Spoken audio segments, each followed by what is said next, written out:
Welcome to Cryptic Chronicles, a podcast dedicated to exploring all of the mysteries surrounding this ineffable universe we call home. Today on the show, I'm going to interview a paranormal investigator named Lydia Eustace, who's actually part of a whole paranormal investigating team called the Path of Souls, or the Path of Souls Paranormal.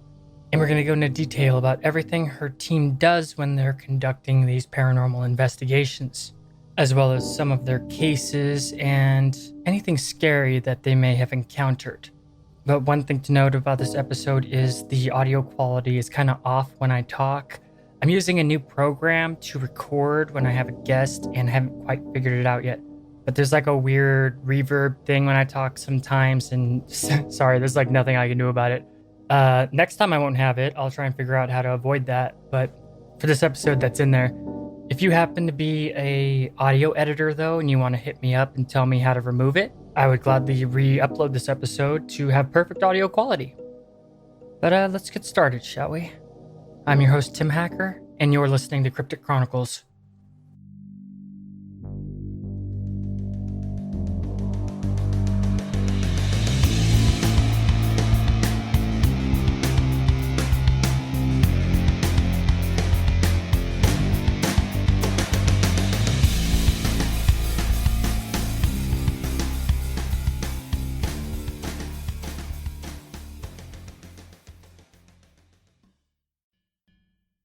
All right, so we're live.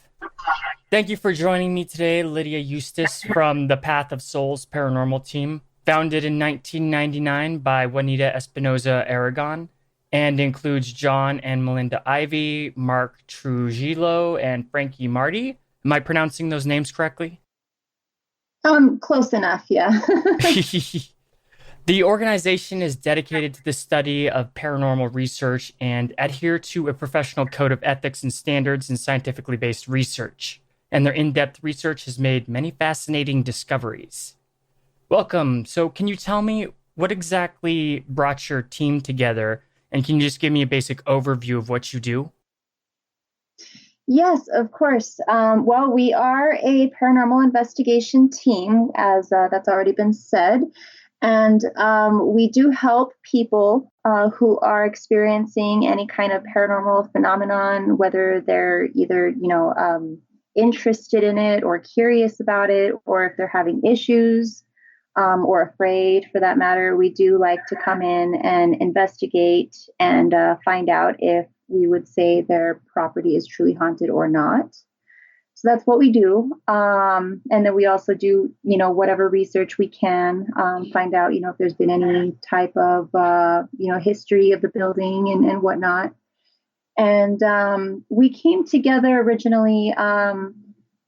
Juanita, she was the founder of the team. She's the one that created the team, and she had her own team.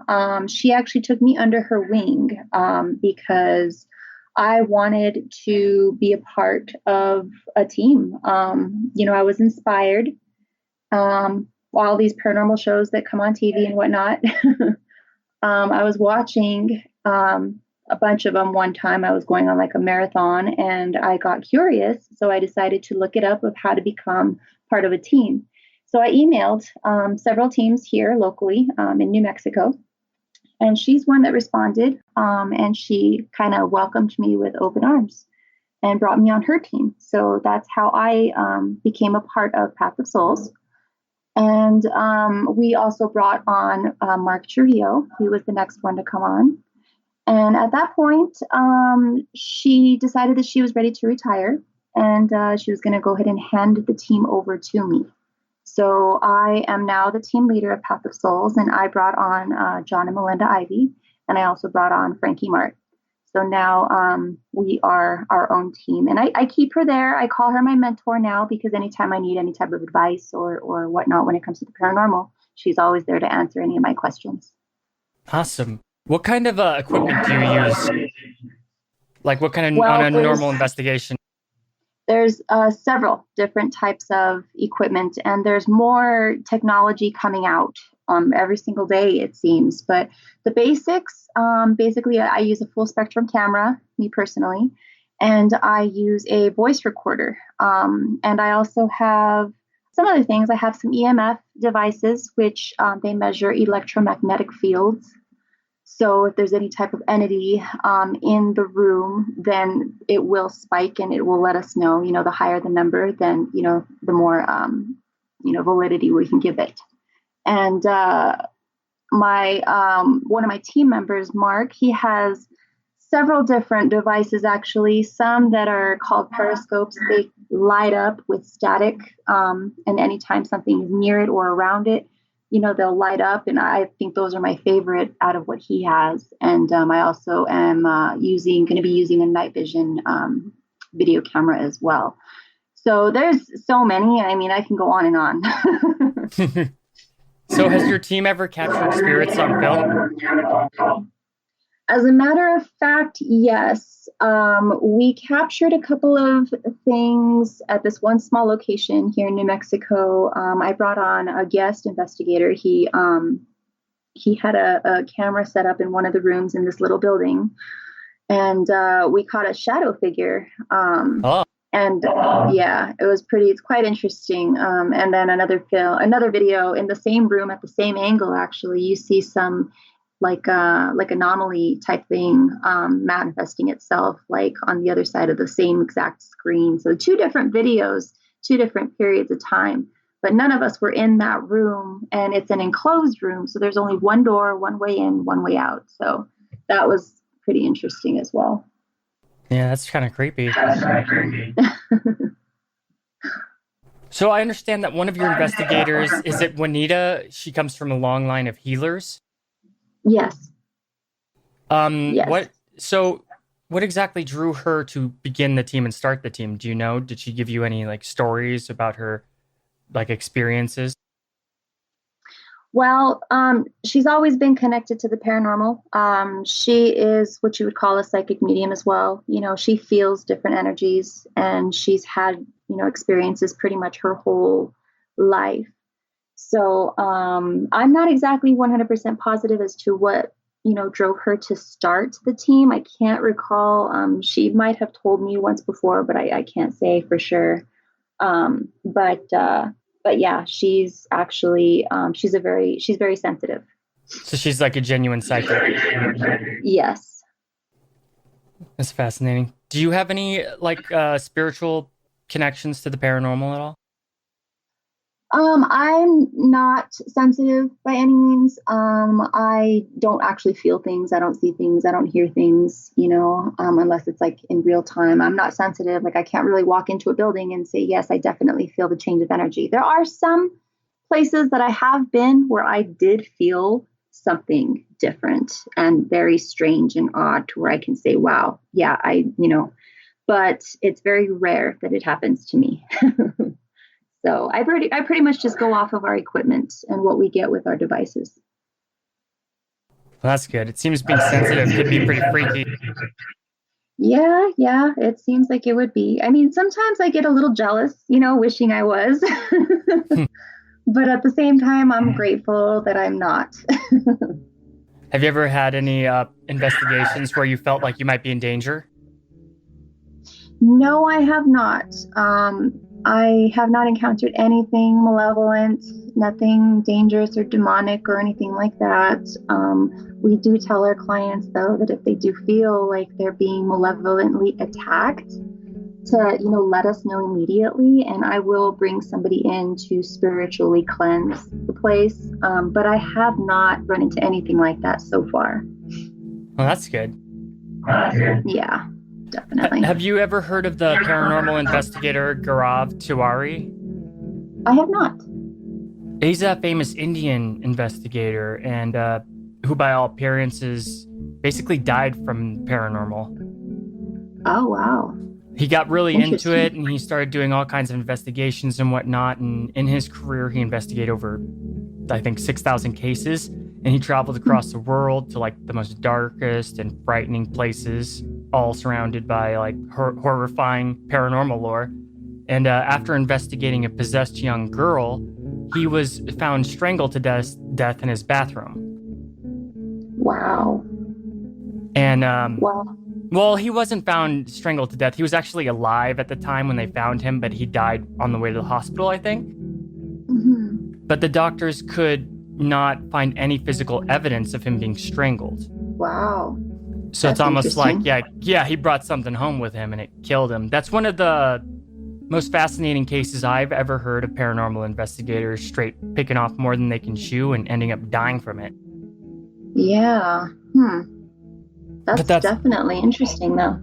yeah, his name is Gaurav Terrari. Hmm. Anyway, you've never had any horrifying experiences like that, but have you ever, or what's the ratio, do you think, between when you go to investigations and they turn out to just be somebody being paranoid to legitimate hauntings?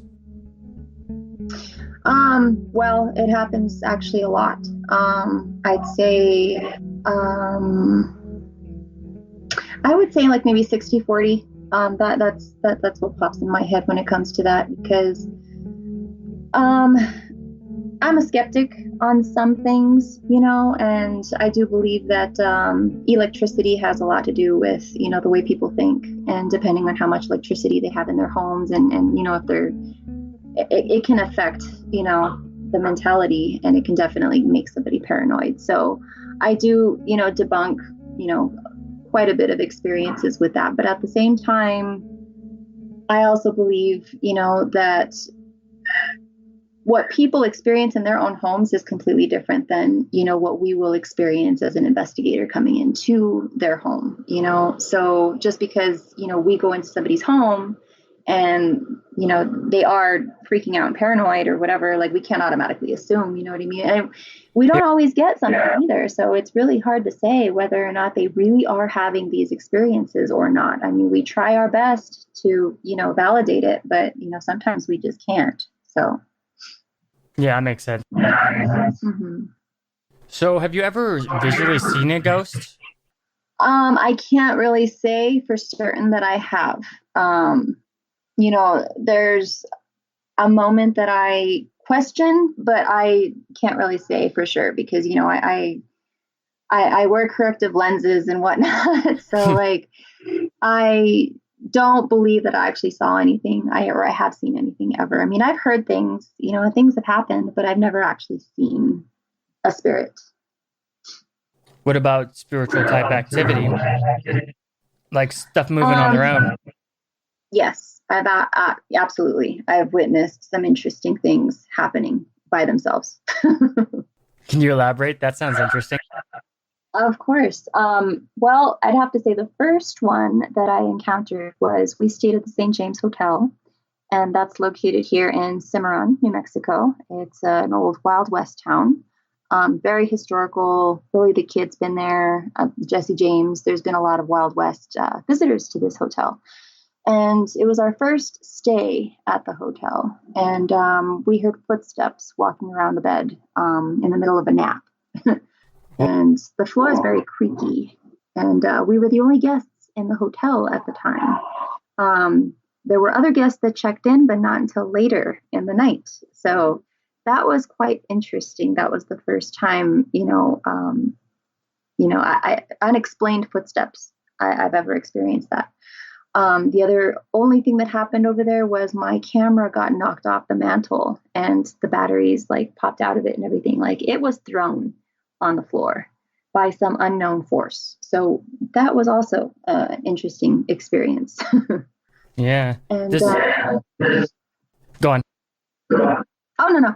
I was just going to say that the other crazy experience that I had, I want to mention, was the legal tender here in Lamy, New Mexico. We had some poker chips thrown just across the room. And Right in that front was of quite everybody? an experience. Yes. Well, the first time it had happened, it was just me and one of my team members. We were actually in transition from one AVP session to another. So from one room to another, we were taking a break. I went by this table. I grabbed my flashlight. And we went back to our base table, and we heard some noise from across the room. And both me and him looked at each other, wondering what was that. So we turned the light on, and we noticed that there was a poker chip on the floor. So we tried recreating it, but we couldn't recreate the exact sound that we heard. So we turned the lights back off, and we stayed listening for a little while. And then all of a sudden we heard another one. And sure enough, we turn the light on and we go over there, and there was another poker chip just thrown on the floor by some unknown force. So whatever spirit this was enjoyed playing with poker chips, but not in the traditional way that you would play with a poker chip, obviously. Yeah, I was probably just trying to mess with you. Yes, definitely. And not to mention the second time we went, that's investigation number 2 at the same place, I decided to take my own poker chips. We spread them across all the tables in the entire place just to see if anything would happen. And sure enough, we got a total of 3 poker chips thrown that night. Wow. So, yeah, it was neat. So do you ever have like weird anomalous situations where you can't like get your electronics to work right?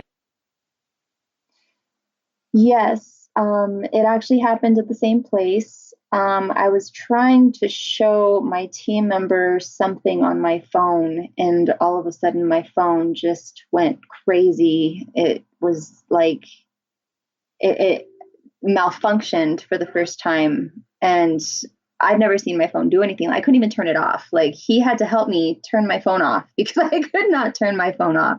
It was very strange. But there have been incidences where, our cameras would just stop working. They'll just turn off, or the battery will just die or whatever. And yeah, I'd say that's definitely something messing with us, because it happens.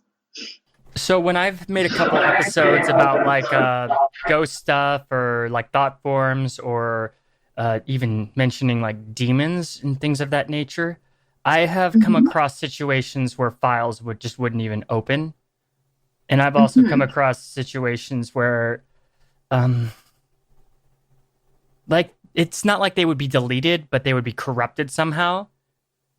Like the video, or not video, the voice recording file. And luckily I always keep like 3 or 4 copies, and I even export and email myself side copies, because like I've always come across like weird stupid crap when it comes to electronics and stuff. So it hasn't really messed with any of my episodes, but I have come across like weird anomalous stuff, but it's only when I'm talking about things of that nature. Wow, something demonic. Or just like anything that like if I'm talking about like Slender Man or hauntings or cursed objects or demonic entities or just supernatural entities in general. Yeah, that's happened to me. Wow, that's interesting. Which isn't a scary thing. It's just like, what the hell, Yeah, that's odd. Something's messing with my electronics. Wow, trying to get your attention, probably. Or trying to stop me from saying stuff. That's more like what the gist I got. That's true too. Yeah, very well could be. So when you're on these paranormal investigations, how do you stay calm? It's very easy, actually. Especially if it's quiet. You go in, it's quiet at first, of course, because, everybody's quiet in the room and they're starting to ask questions and starting to talk to the spirits and whatnot. And when something actually happens, that's when it gets a little challenging to stay calm, because, you automatically get this adrenaline rush and you just get like excited. And like, when the poker chip thing happened to us at the legal tender, for example, I was like falling asleep. I was yawning. I was getting so tired. And then all of a sudden this poker chip, incident happened, and it just woke me right up. And, it gave me a little bit of excitement.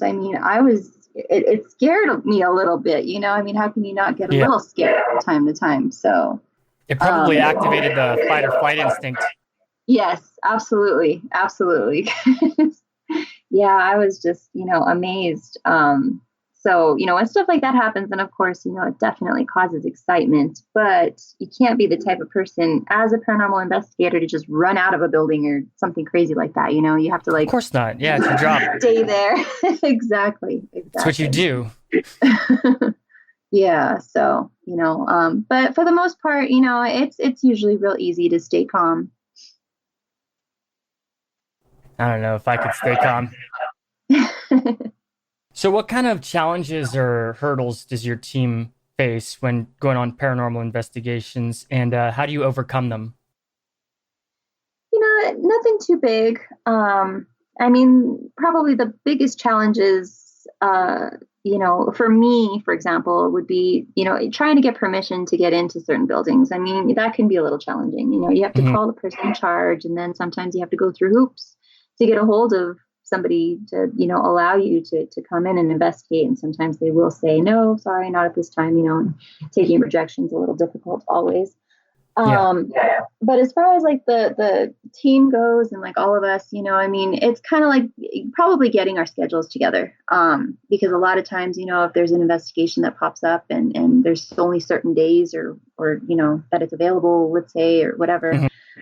it's hard to get everybody together, for the investigation. So sometimes you're, just stuck with just one person, or maybe there's just, three of you or whatever. I mean, I won't go personally on an investigation by myself because I Yeah. think that's just crazy. I used to but do that.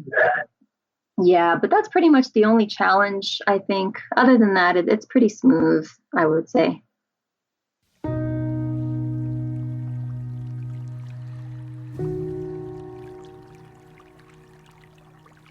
Hello, my name is Nessie.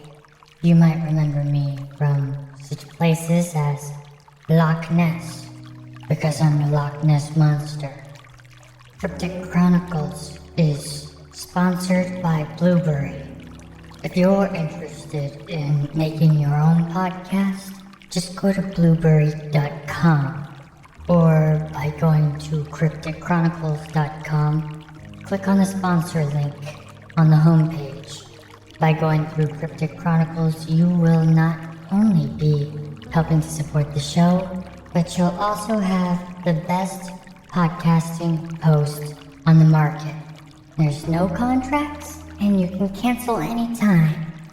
You'll have free 24-hour tech support, syndication with your own RSS feed, as well as a plethora of other goodies that only professional podcasters use. There's no third-party sites to log into. Never leave your own website. You remain in control.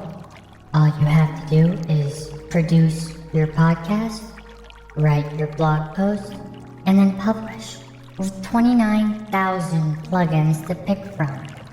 By going through Cryptic Chronicles, you'll have 1 month free of the best podcast statistics, as well as 1 month free of the best podcast hosting. So go through our sponsor, Blueberry, today. And if you can, visit Loch Ness, because I am very hungry.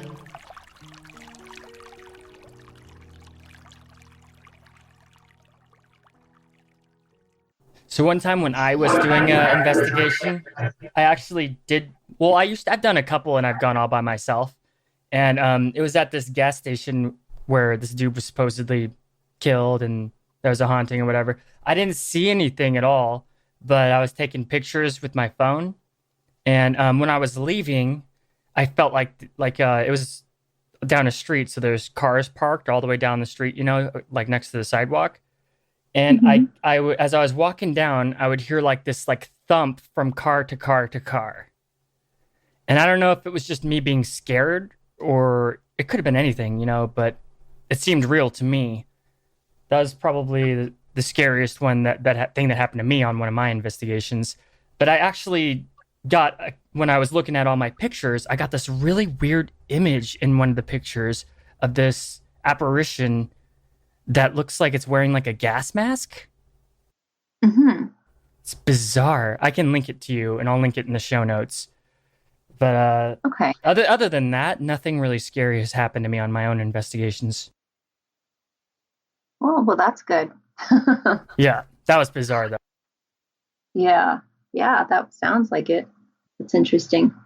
So what was the calling that brought you to paranormal? Well, I've always been into ghosts. I've always been a big fan of scary things. Like I was brought up with horror movies and blood and gore and being kids, we would get bored in the playground and just make up stories about boxes we would find in the field, and so I've always been into stuff like that. There was the scary stories to tell in the dark, Oh and yeah. spooky stuff. Yeah, always, fun for me. And I was really getting into watching the paranormal TV shows, I think they were first starting out at the time. They were getting big, and, it was becoming a thing, like Ghost Hunters and Ghost Adventures and, some of the originals. And, I was all of a sudden just inspired. And I thought, you know what, I'm not going to watch this on TV anymore. I'm actually going to go and do it myself. So, so I looked it up on YouTube and, to find out, well, how do I do this? And sure enough, I got instruction to, contact the paranormal local teams in the area and, see what you can do. And that's exactly what I did. I emailed a lot of different teams and I was finally recruited into one of them. And I've been doing it professionally ever since. So you were inspired by TV, the TV shows. Yeah, pretty much. Yeah, because I was like, wow, they're out there, going into haunted places and they're looking for ghosts and they're catching activity and it's, awesome. And so yeah, I wanted to do it too. Yeah, it's awesome. It's interesting because most people who like get into your field of work, they usually have some sort of like strange spiritual experience of some sort. Yeah, that's true. That's true. Or, some kind of a sensitive connection or, whatever the case may be. Maybe they've grown up in a haunted house or who knows what the case may be. But, not for me. For me, it was just, more, wanting to communicate with the other realm, I guess you can say, wanting to, talk to ghosts. Like, I mean, it's not a normal thing, Yeah. not no normal person out there would just be like, I want to talk to ghosts. It just doesn't happen. And anytime I tell people too, sometimes I get the response of, wow, you're crazy. I would never do that, Right. But others are like, wow, how cool. I want to go. I'm like, okay, well, let's see what I can find. You just can't tell any normie people.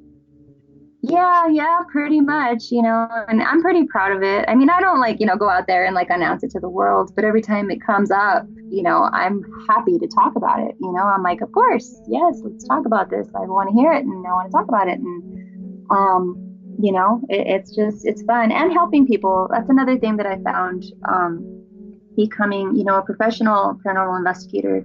You get to help people who are afraid in their own home. You get to go in and repeatedly, sometimes we have to tell them, you have control over your own home. You can speak out against them and say, stop doing this, stop scaring me, because you have control in your own home. And the living definitely has more control over the dead. So, I don't like my clients to say, I'm scared. And I'm like, I understand you're scared, but you don't have to be, so I enjoy helping people in the process for sure. What were some of your most successful cases where you really helped people? Well, there was one case where we were helping a family. We went in for 2 investigations and the same evidence came out on both investigations. We have these devices that they have REM pods and they're basically it's like an antenna, and every time you touch the antenna, it makes a noise. It's like an alarm. But you have to touch the antenna. It won't just go off by itself. So we had several of those, across the floor, and we got activity, both investigations on the millimeters. And the lady, she was experiencing fear. She had anxiety, she had depression and whatnot. And I even invited one of my colleagues, he's a psychic medium, on to the investigation to also help her because he's also very religious, and he gave her some, religious advice and whatnot too. And we ended up going in to do a cleansing. So, we scrubbed their walls and we did, I don't personally do the cleansings, but I know people who do. So I brought somebody in to cleanse the home. And I told him, if you have any more issues, feel free to get a hold of me. We'll come back and we'll do these cleansings as many times as we have to, just to make you feel comfortable in your own home. And I never got a call from them again. So I guess everything ended up okaying for them. That's my only assumption that I could really make. I mean, I lost contact with them completely. So, yeah. Who did the cleansings? Was it someone from your team?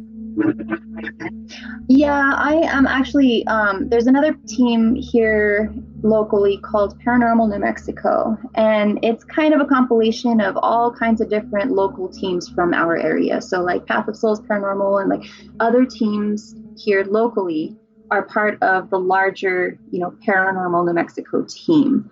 And there are people that I met from that team that, do cleansings and the psychic medium work and so on and so forth. So I try to bring them along when I can. That's cool. To conduct that. So that helps. Maybe in the future we can get some of them on. Oh yeah, definitely. I'll mention it to the director and that'd be fantastic. I'll see what he says. Mm-hmm. Absolutely. Do you have anyone on your team though that can do cleansing? On my team specifically, no. Yeah. But like I said, I'm very close with others. So I do participate in investigations with another team as well. I'm also one of their team members as well as have my own team, of course. And there is a sensitive on that team, I'll say on my other team, that she also does cleansings as well. So, I mean, I know several people, not specifically on my team, but yeah, I do know several people who do them. What exactly entails a cleansing? Like, what do they do? I think it just depends. Mostly it's kind of like a magical thing. I mean, they're into Wicca. And, they'll bring in candles. They'll set up candles and they'll set up, stones and crystals and they'll, do chants and prayers, like, chanted prayers and stuff like that. And she had us clean walls and it was quite interesting. Like I said, that was the only actual cleansing that I was like really, a part of because I brought her on.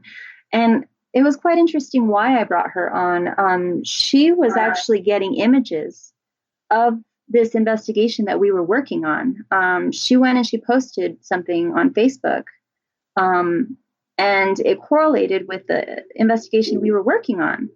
So I was like, well, we do have a case, and I can't exactly recall what it was that she saw, though.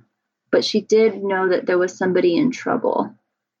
And so I brought her on to the second investigation. And then when the homeowner said, yes, we want a cleansing, then I said, okay, well, you conduct cleansings as well. So why don't I, have you do the cleansing? And she agreed to it. She was perfectly fine with it. So. Do they bust out sage? Also. Yes. That's the one big thing that I can't leave out is the sage. That's like probably one of the most important parts of a cleansing is saging. Definitely.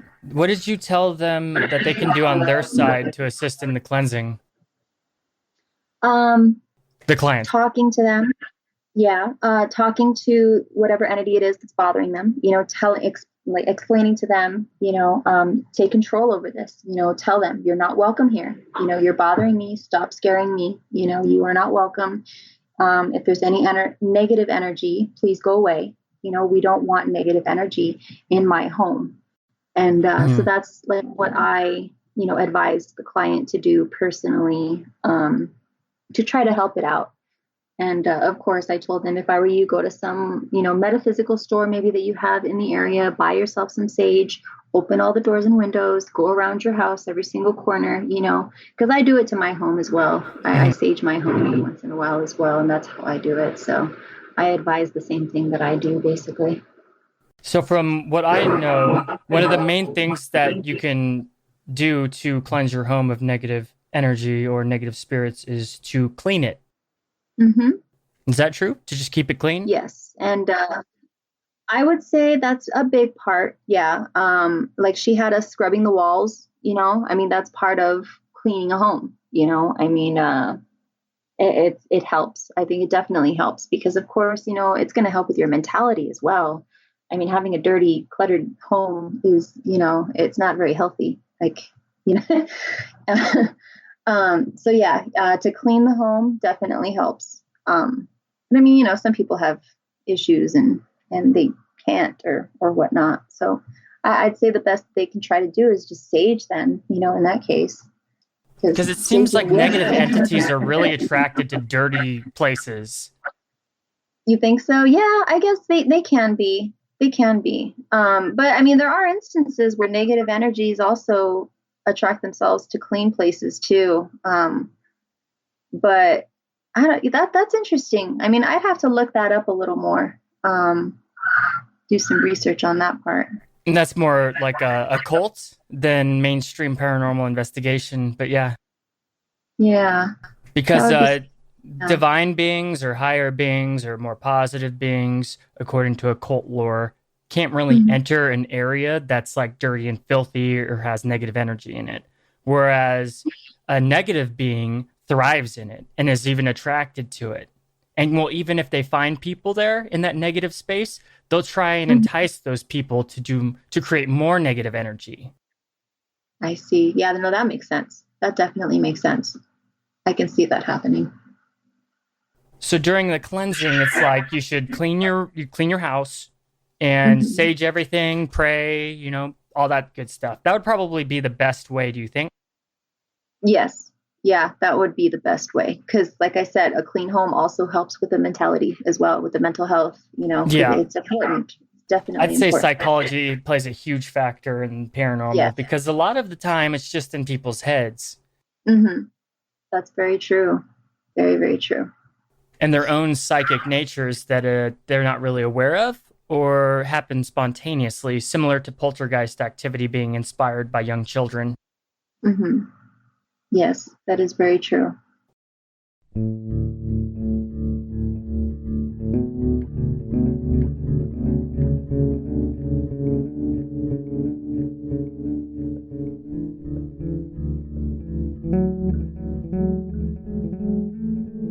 Hi there, thanks for listening to Cryptic Chronicles.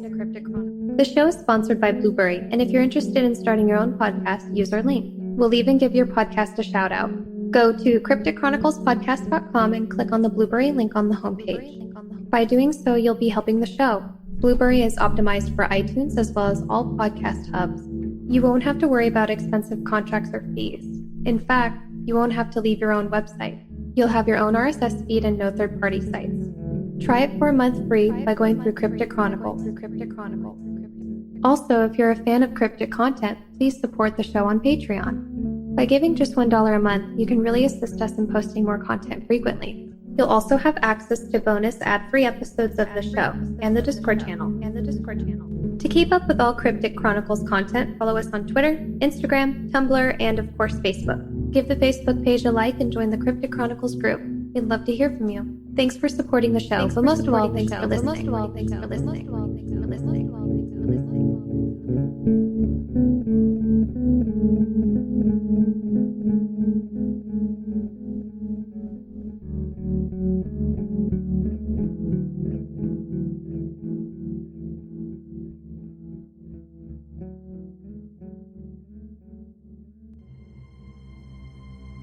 Hello, dear listener. Have you ever had a paranormal experience? A spiritual or esoteric experience? Have you ever seen a UFO or something that you could not explain? Have you ever witnessed anomalous activity that defies reality? Have you ever experienced unexplained mysteries of existence? If you have your own cryptic tale and would like to have it shared on the podcast, then call 1-800-757-6049 and leave a message of your experience. If it's what Cryptic Chronicles is all about, then it will be shared on the show. Just make sure you thought about what you will say ahead of time, and give a clear and concise account. Also make sure to leave your name, where you're from, or any information that will assist in making a clear picture to portray to listeners of Cryptic Chronicles. Once again, call 1-800-757-6049. That's 1-800-757-6049. We look forward to hearing from you.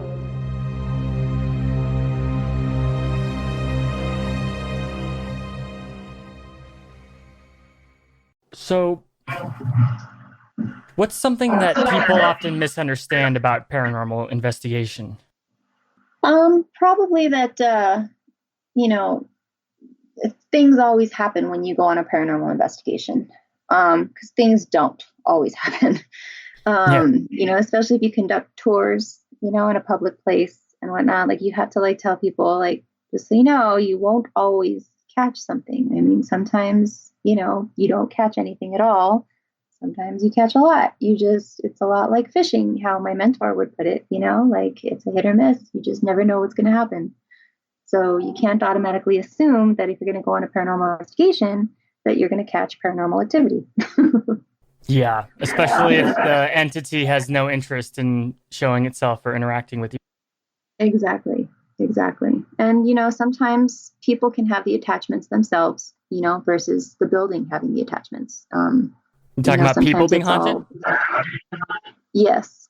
Yes. Because that happens quite often too. People have attachments, especially if they're suffering from mental illness or whatever the case may be.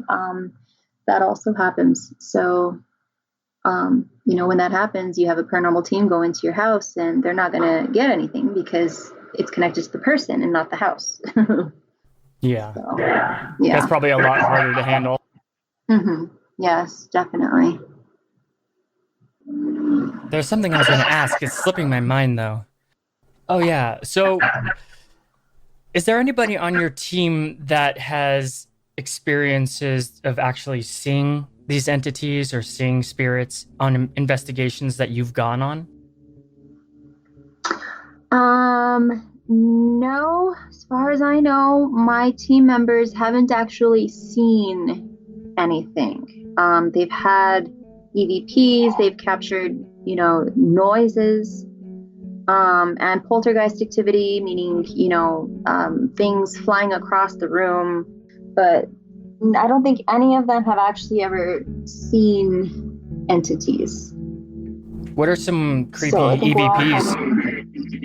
Yes. As a matter of fact, one of my team members, I guess that's what got him into the paranormal, is he was working at an undisclosed location, and he set his I guess it was his phone down, in a certain location, and to record, and nobody was in there. And while he was gone, he played back whatever he recorded, and he heard screams, like loud, wailing screams. But not That's only creepy. the screams, it sounded like a whipping sound was going along with those screams. What? So, yeah, like you'd hear like the whip, and then you'd hear the scream, and just several times of that. And that was pretty eerie listening to that. That's a psychic imprint. But yeah, yeah. So that was something that my team member experienced, and that's what got him into the paranormal field. So that's crazy. So I've had some experiences where I've been recording podcast episodes on my own, and like I'm editing them, listening to it and whatnot. And I've heard some weird stuff. Really? Just going through the recording? Just editing, yeah. Wow, interesting. Okay. I don't really want to get into that, though. No. It's neat, though. It sounds intriguing. Yeah, scary stuff just intrigues me. It usually doesn't frighten me. Yeah. So what are some like EVPs that you've heard? Well, let's see here. I caught a really good one, actually. We went to stay at the Jerome Grand Hotel in Jerome, Arizona, several years back. And I read all about it in this book, Those Stories of the West, or something like that. I'd have to find the book. Anyway, and I was doing a spirit box session. And, oh, nice. Yeah. And spirit box basically is an AM FM radio that it has frequencies, and you switch it to like the fastest frequency, and it flushes through all the stations so incredibly fast that you can't really make out any actual radio stations. So if anything actually does come through it, then, we take that as a actual spirit. So I had that on, and I was asking questions. I said, I hear that there's a little boy who likes to play on this floor. And just maybe a couple seconds after I said that, I heard a little boy's voice come through it saying, "Me." But that was in real time. That wasn't necessarily EVP. It was real time, but it was still really neat. And I'll still remember that forever. Yeah, that's creepy. Yeah, definitely. And when we were at the legal tender, another really good one that came out loud and clear. We were in one of the rooms and we were, just talking amongst ourselves. I think we were kind of doing an EVP session in there, just, kind of talking casually. And all of a sudden you hear sort of an older woman's voice saying chair. And the funny thing about that was there was an old antique wheelchair sitting in the corner of that room.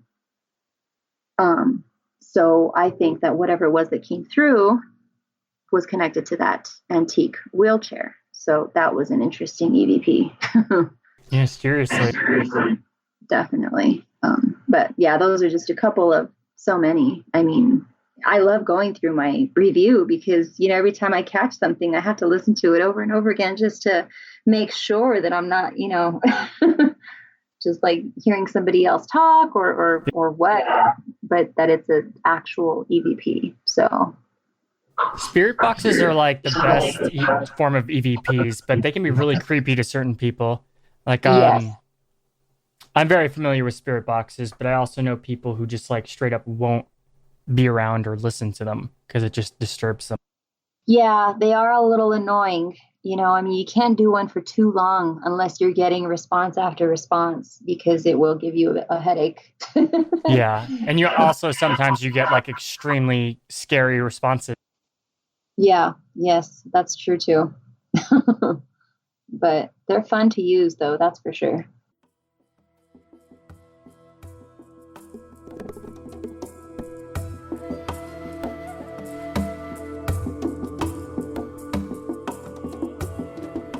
Welcome to the Chamber of Mysteries. I am Anubis, the Egyptian god of death and guide through the underworld. Recently, the goddess Ma'at pointed out to me that the scales of justice have not been in balance. This is not good and can bring chaos to the multiverse. But you, dear mortal, may help in averting this cosmic disaster by supporting Cryptic Chronicles. In doing so, you will gain ad-free episodes of the podcast, as well as bonus content only for patrons. In spreading free thinking and higher knowledge, the forces of darkness are kept at bay. Simply subscribe to the Chronicler's Vault at crypticchronicles.com. And by pledging a single $1 a month, you can help keep Apophis in the void and Ra's sky chariot soaring proudly through the universe. Anubis, don't forget to tell them about iTunes and spreading the show. Oh, right. Thank you, Ma'at. Please, mortal, help broaden the scope of listeners for the podcast by leaving a good review on iTunes and share every episode or any Cryptic Chronicles content as much as you can, spreading it across all the consciousness of humanity. Help fight the darkness by supporting Cryptic Chronicles and assist the goddess of the scales and I, Anubis, god of death, and bringing balance to the planes of existence. Farewell, mortal.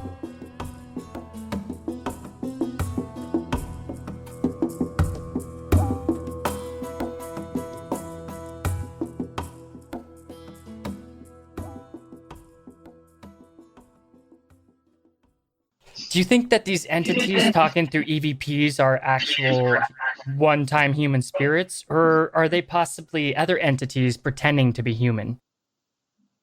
I think it could be a mixture of both, I mean, you've got your two types of hauntings. You've got your residual and you have your intelligent, but then you also have the malevolent, so that's why it's always good to be very careful when conducting something like that, because you always have to close it, just in case anything negative does come out of it, because it's hard to tell. But I mean, Otherwise, they may take it as an invitation. Exactly. Because people have brought home stuff with them a lot of times that they did not want to bring home with them. Yes, that is very true. It happens. How do you usually close a session like that? Well, the simple just saying thank you. I mean, we go into every investigation with respect. I just want to point that out. We're not provoking anything or anyone. We don't want to disrespect anybody or anything in any way whatsoever, because the chances of getting something malevolent are higher by doing that. And yeah, you're just asking for trouble. Exactly. And so we'll go in with respect, and then at the very end, we'll say simply, well, thank you so much for communicating with us. Thank you for listening to us. Thank you for talking to us. And goodbye, just closing it off, just saying goodbye and thank you. Have a nice day. Do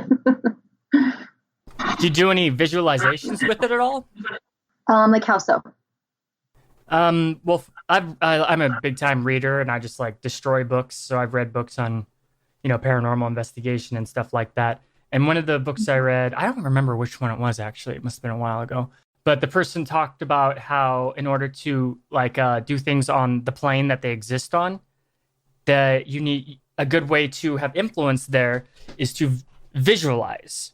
So you can actually visualize a door closing, or you can visualize locking the building out, away from you, things of that nature. And that has really seemed to help a lot of paranormal investigators.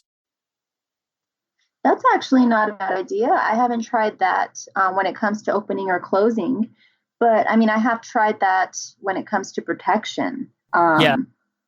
Somebody actually kind of trained me how to protect myself that way.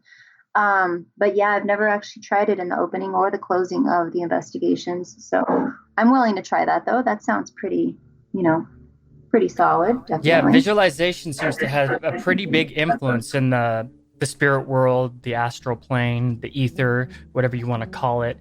It almost seems just as real there as it is as you visualize it in your head. Mm-hmm. Which is fascinating. Yeah, I will definitely give that a try. Yeah, can't hurt. But were there any times where you were trying to do a closing and it didn't work? Let me think. No, I can't say there was ever a time. I mean, there's those times when you're ending an investigation, but it doesn't mean that the activity is going to stop. You know what I mean? So yeah, you can't I can't really compare that. But no, I've never actually, tried to close something, but it didn't close. I've never actually had that type of experience. How do the ghosts usually, or the spirits, how do they usually linger if they're not closed, or if they decide to follow, or anything of that nature? Is it psychological, or is it emotional, or is it just instinct and feelings? How do you know if something's not going right? It would probably be a mixture of all of it, because I mean, like I said, I haven't had enough, experience with anything malevolent to actually know for sure, something that we're trying to stop from happening. I haven't had, much of that experience.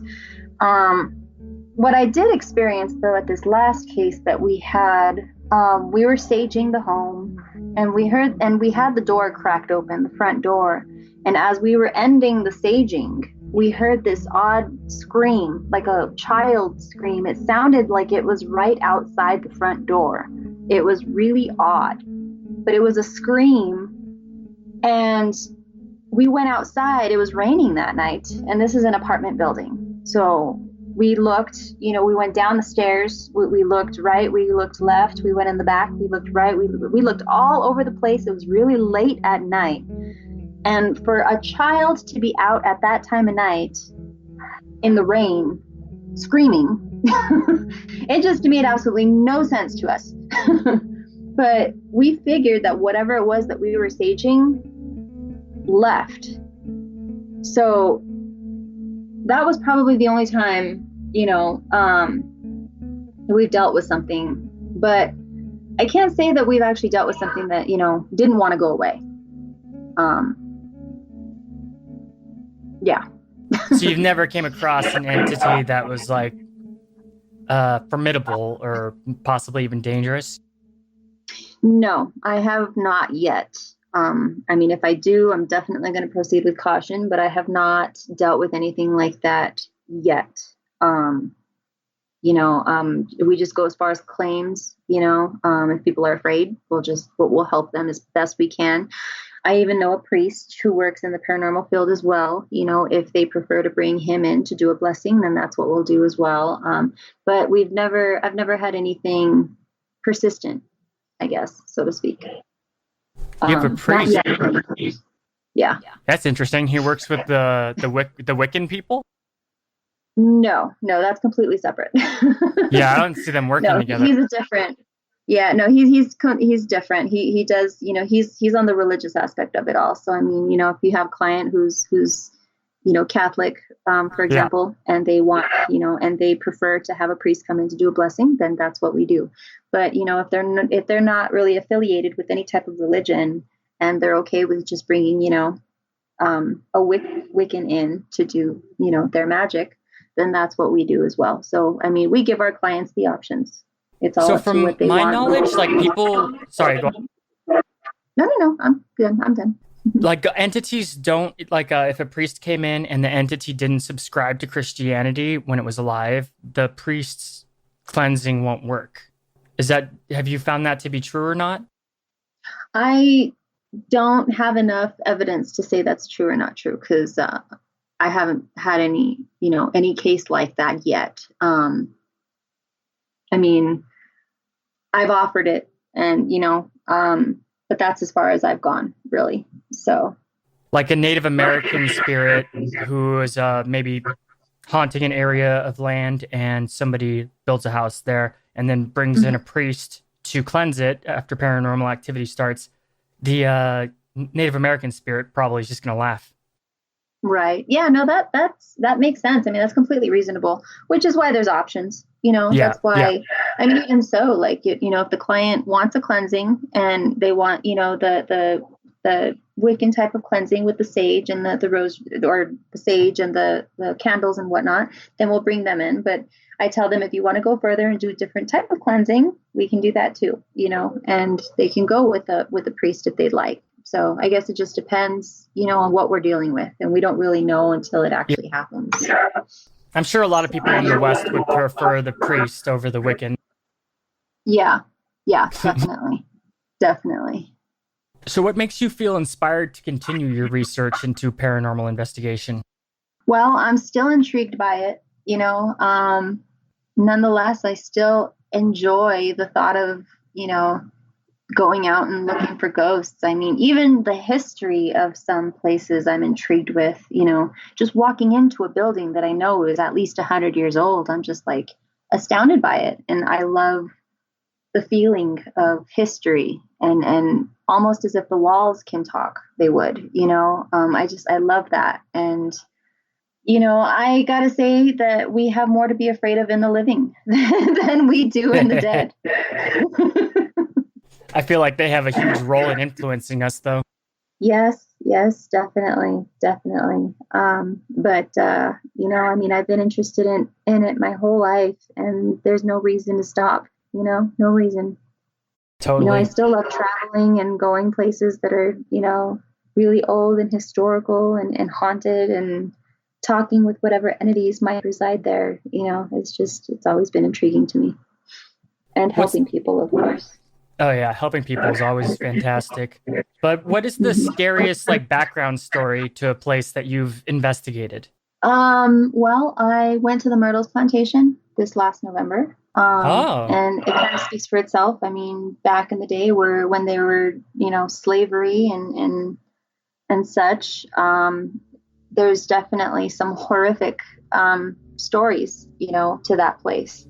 But it was just an amazing place. Unfortunately, I didn't have any experiences per se, surprisingly. But it was still just beautiful. And I really, really want to go back and investigate that place again, because it was just absolutely gorgeous. But yeah, I mean, the history of a shooting, there's history of slavery, there's history of hangings, and you name it. It's got some pretty horrific stories, but it's such a gorgeous place. Did you see the haunted mirror? The haunted what? I'm sorry? The haunted mirror. Yes, I saw that mirror. What was that like? I mean, I didn't see anything in the mirror, but it was a pretty interesting mirror. I mean, it's a beautiful mirror, definitely gorgeous. And, but yeah, it was pretty much just a mirror in my eyes. There weren't children's handprints on it from the other side? No, I didn't see anything like that. I saw pictures that the gift shop had of people, taking pictures in the mirror and stuff, and some weird things that they would catch behind them and whatnot. But that was pretty much it. I didn't get anything off of the mirror itself. Did you get any cool EVPs there? Well, I have not finished going through it, unfortunately, but so far, yes. As soon as we were leaving our room for the first time, we were going out to dinner. We walked out of the room. There was a gentleman talking. Can't really make out what he's saying, but it sounded like he's like conversating, like almost with himself. It was really interesting, and that lasted for at least a couple of minutes. Was he possessed? So I got that. I don't know. I don't know. That's bizarre.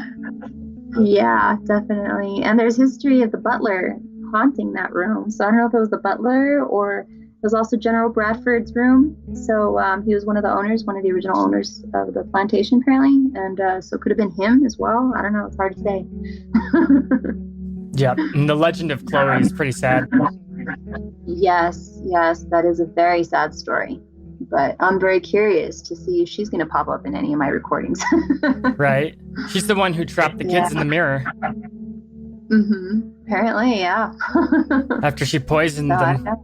Yeah. There is a weird picture that I got, though. It might be her. I'm not sure. It's hard to tell because the face is completely distorted. But it's a woman in the middle of like this courtyard area because there's lots of tables and chairs and whatnot. It's the middle of the night and nobody was out.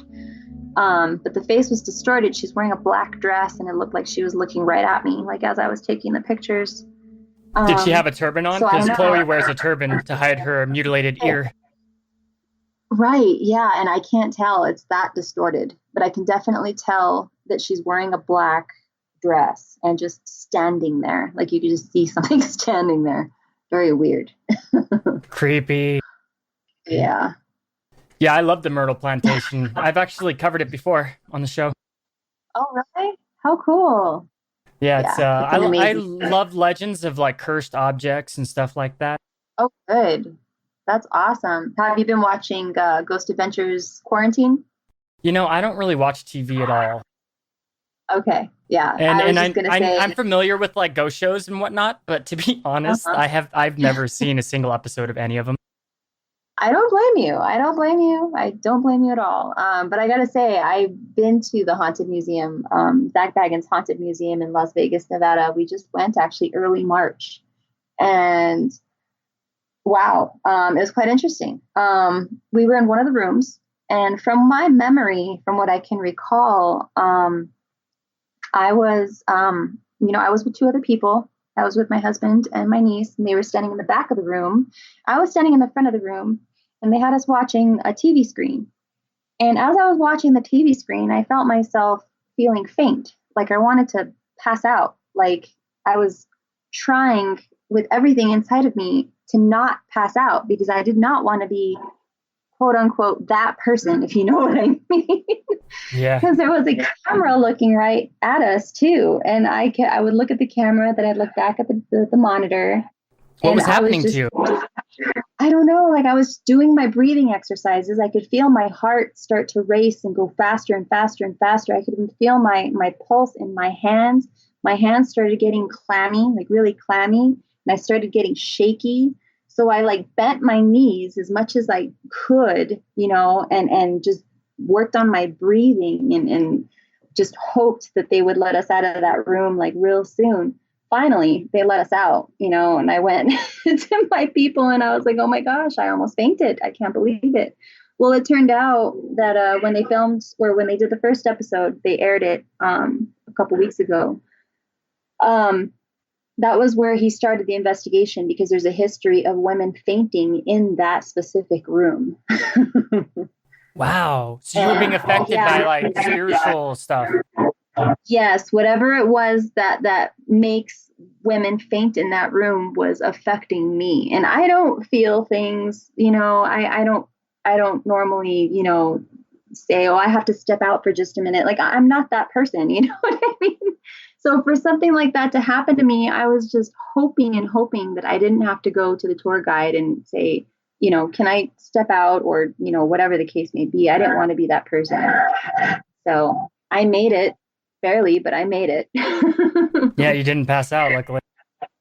No, I didn't. But there's a lot of artifacts at that place, and you could feel the change in energy from just walking into the first room that they take you. Oh, so you can feel energy. I guess. I mean, not in general, but it did happen to me there. It did.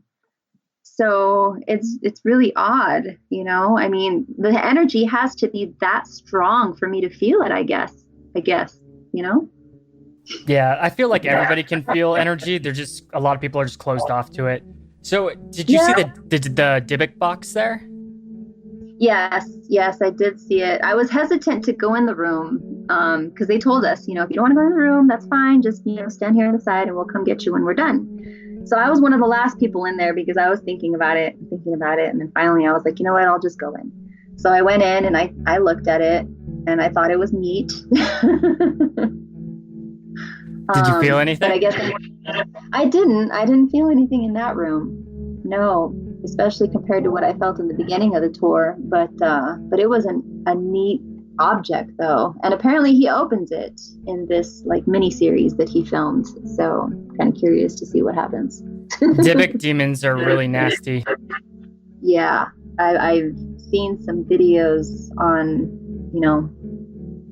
them, and they're not a good thing to mess with. I would not mess with something like that. Well, the scariest thing about them to me is just how much they haunt you in your dreams. Oh, geez. Yeah, I can't even imagine. I mean, wow. Yeah, seriously. But I actually do know about the lore and the occult ways that the rabbi trapped the Dybbuk demon inside the cabinet, inside the Dybbuk box. And I don't know if they know this stuff, but once it was opened and all of that stuff was moved around with and messed with, that demon was pretty much let go. Oh, wow. And in order to put it back in the box, you would need a rabbi that has many, many years of experience in esoteric lore. And are you familiar with Hebrew mythology at all, or Hebrew esotericism? Not so much. Okay, there's something called the Kabbalah. Have you heard of the Kabbalah? It sounds familiar, yes. So the Kabbalah is the Hebrew version of mysticism, like their occult lore. Oh, okay.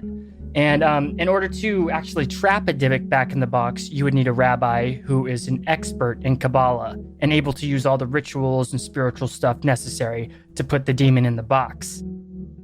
Oh. So while that box right now may still be scary and have some paranormal activity to it, it has only become an anchor. The demon doesn't necessarily have to be around it. It's just an anchor for it into the physical world now. Whereas it used to be a prison. It used to be a prison. Right.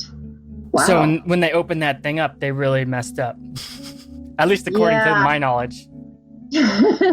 Yeah, no, I wouldn't disagree with that at all. I mean, like I said, from videos that I've seen, on them and whatnot, I would not mess with something like that. I mean, it's sealed for a reason, Yeah. So I would just leave it alone and don't touch it. I know. But people are going to do what they're going to do. Absolutely. But it looks like we're coming to an end. Thank you for joining me. Thank you. I hope that you had a good time and that we can get you and other members of your team or your associate team members to come back and get a big group conversation going. That'd be great. Yes, definitely. It would be. I would be happy to bring anybody along. Yeah, the more the merrier. We can make a whole series of episodes about it if you want. And do you have your website set up yet? Not yet, not yet. I'll be working on that pretty soon here.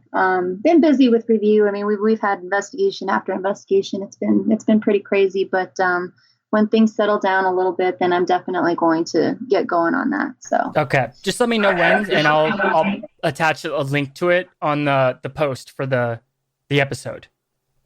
oh, okay, that sounds good. Yeah. For now, though, listeners, make sure you go check out the Path of Souls Paranormal Facebook page, like, follow, and further explore with them into the ineffable mysteries of paranormal investigation. And I hope we can have you and all your friends on again. Definitely, it was my pleasure. Thank you. I'll talk to you soon. Alrighty, Bye. bye-bye.